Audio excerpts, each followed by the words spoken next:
Hello and welcome to the HIPAA Vault show, where we discuss all things HIPAA compliance in the cloud. My name is Adam Zenadine, and I'm joined today by CTO and founder of HIPAA Vault, Gil Vidals. Hi, Gil. Hey, Adam. Hope things are going well for you. I'm looking forward to this episode. Doing great, thanks. Yeah, I'm looking forward to it as well. So last week we talked about the benefits of containerization when it comes to healthcare. And this week, we're going to keep our focus on healthcare as we do every week. But this week, we're going to be talking about the 3 do's and don'ts of HIPAA-compliant text messaging. So I'm going to give this a little bit of an intro, Gil. Let me know what you think about it. So texting is becoming more and more important in the healthcare industry, and it's helping to revolutionize patient care. From providing faster communication between providers and patients to ensuring secure storage of protected health information. HIPAA-compliant texting technology brings a wealth of advantages to today's healthcare professionals. When we talk about the do's and don'ts, which we're going to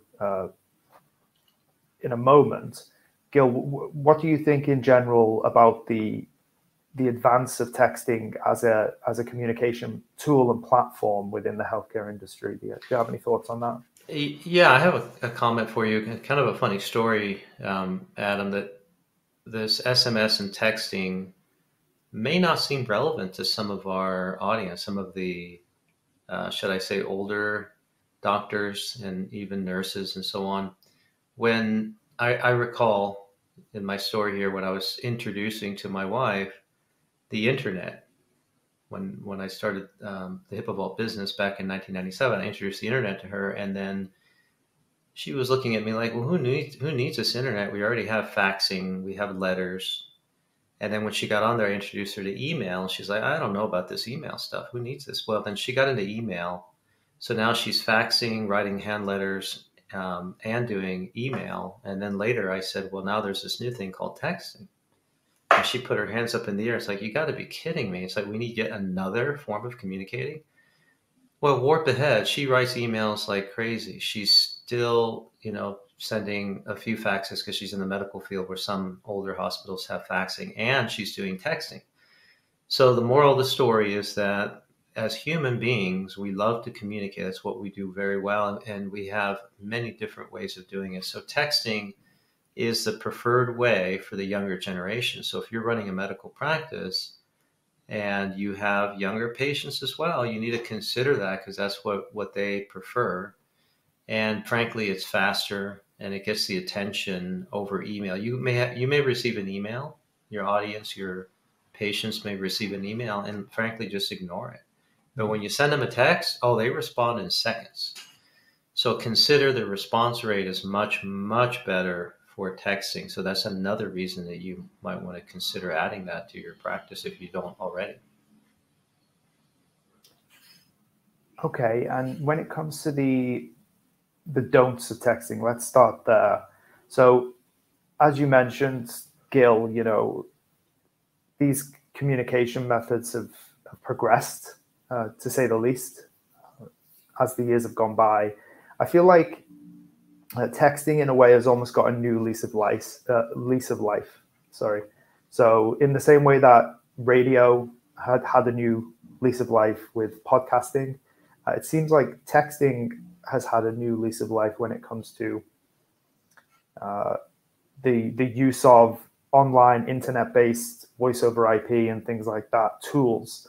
So the first don't rely on standard text messaging. It's a standard text messaging service, as it's inherently insecure.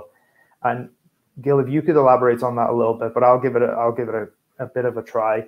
When you don't have whoever you're text messaging through, so whoever your service provider is, your AT&T, Verizon, whoever it is, if they don't guarantee that text message is not going to be listened to or intercepted, then you should not be using it to communicate with patients. Does that sound about right?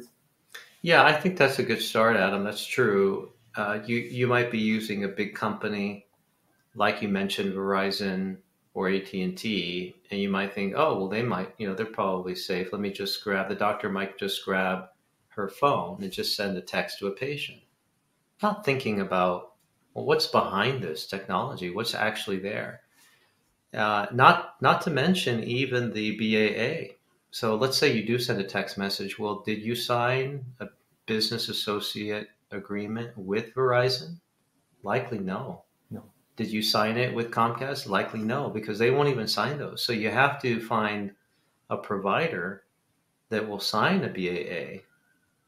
And so there you go. There's one legal step that you must follow and adhere to in order to have HIPAA compliant texting. So now that's not a technical requirement, but it is a regulatory one. So you have to do that to check that box off. As far as the technology goes, once you have the BAA signed with your provider of texting, then they will have measures in place to ensure that when they send the text message, it goes out in an encrypted format. And then when they're communicating back, that it's also going through secure channels. Right, and I think that probably brings us on to the second don't, which is don't fail to do a risk assessment. Gil, did you want to talk about that? Yeah, the risk assessment is important, no doubt, Adam, but the risk assessment is sort of a broad requirement for any medical practice to do your yearly risk assessment. But in particular for SMS, for texting, we have seen certain medical offices have a method to text that might be secure. So in other words, they've done their due diligence. They have a login to some service that when they type on the keyboard, that message goes out via text to their patient. But they're trying to maybe save some money, or maybe they just don't know better. They have the same login for their entire office. So if Betty gets on, Joe gets on, the doctor gets on, the nurse gets, everyone's using the same login credentials. So that's a really poor practice, because let's say a month later, the manager of the office wants to know who sent this text to one of our patients. We need to review what was sent. And everyone's like, I don't know. And there's no way to trace back because everyone's using the same login. Now, the right way to do it is to have everyone in the office have their own credentials and log into the texting platform, so that when you do need to discover who sent that a month ago, you just go to the platform and it'll say, oh, it was Joe who did it at 3:30 in the afternoon on the 3rd of April, and you'd be able to identify that. And by the way, that's a HIPAA best practice, or a security best practice, to have individually identifiable credentials and not use a group one. Yeah, and that brings us on to the third don't, and that is don't include anything in the text that you wouldn't want to be added to the medical record.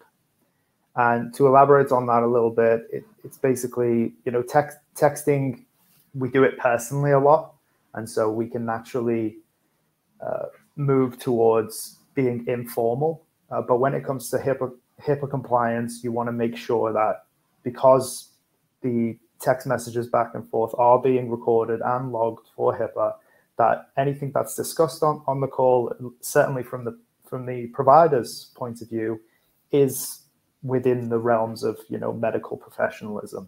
So that's just a kind of main don't. Maybe don't be talking about what the person was wearing at the appointment, or anything kind of superfluous like that. That would not be something to do. Okay, so there's the three don'ts.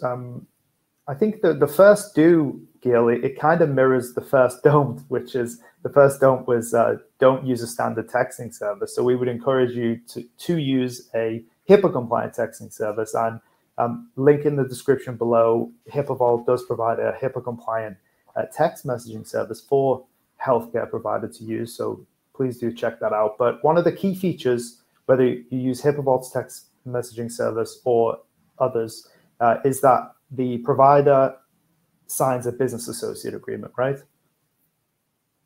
Yeah, that's right, Adam. They have to sign that, and then of course you're choosing a company that has technology as their expertise and can ensure that the access to the internal platform within the organization is handled properly, where only certain